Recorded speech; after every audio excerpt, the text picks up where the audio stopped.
Yom Kippur War. Now fast forward another generation, 2014. Now it's my siblings' kids who run for shelter right now in Tel Aviv, right now. This is not stopping. But this is also a story of great hope. It started indeed with the Arab Legion shooting at my mother's. And then if you remember in the 50s, right after the State of Israel was created, we had the Fidayun, we had the PLO, we had Ashaf, we had the Chazit HaShichur, we had Abu Nidal, Naif Khawatmeh, September HaShachor, Black September. I can go on and on and on. Years later, we were introduced to new names. Azadin al-Qassam, the Al-Aqsa Martyr Brigades. Beautiful names they have, by the way. Get it? And now we have the Hamas. I don't want you to get a wrong story. This is not out of context attack by the Hamas. This is 70 years long. So when you're countering your friends on Twitter, on Facebook, and they're sugarcoating the real intent of this organization, which is the destruction of the state of Israel, and I'm not making this up, they're saying it in person, then you know this is our time to defend Israel.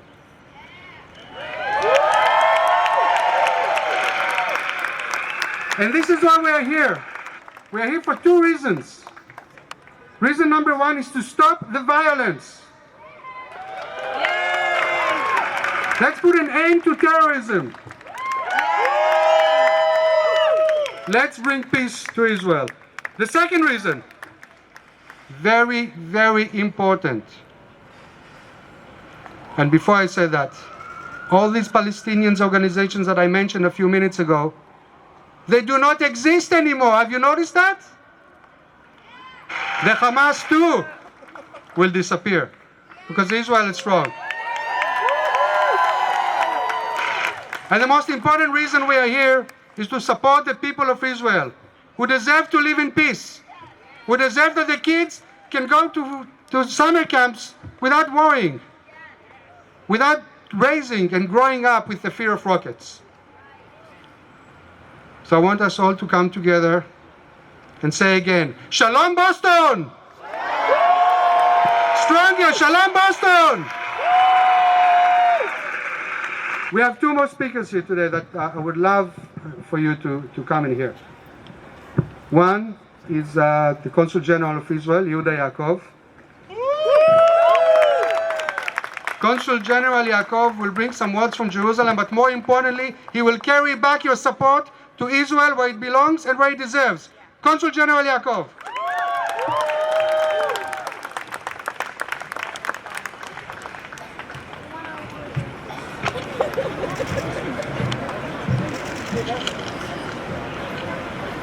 I'd like a moment of silence for Sergeant Eitan Barak, age 20, from Herzliya.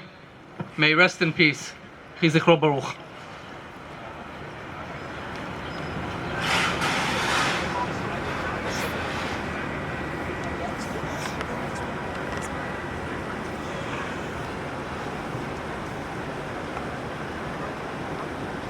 Thank you. First of all, thank you for coming here. This is the kind of support, the kind of energies that we need to show around this park. That Israel has friends, has supporters, has many, many, many people who understand.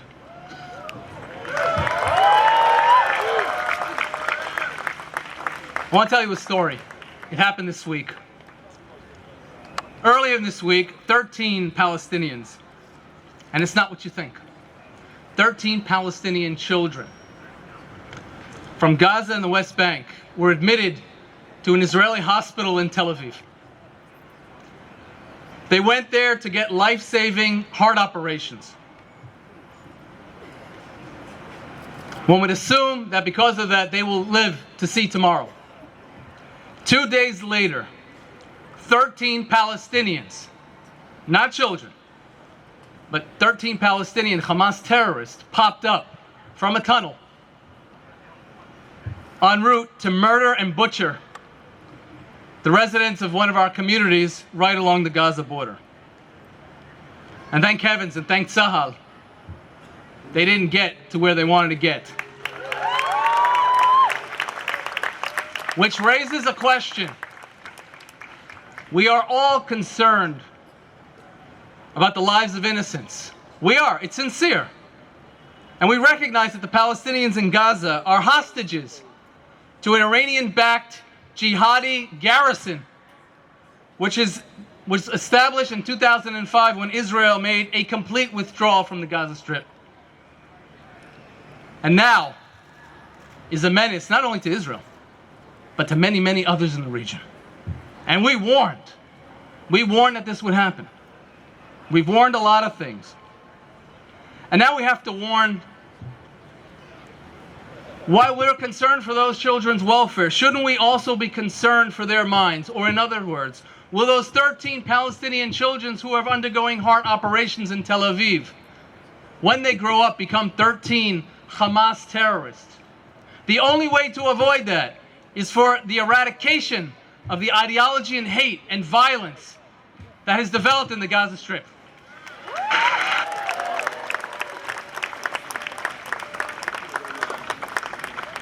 Now I know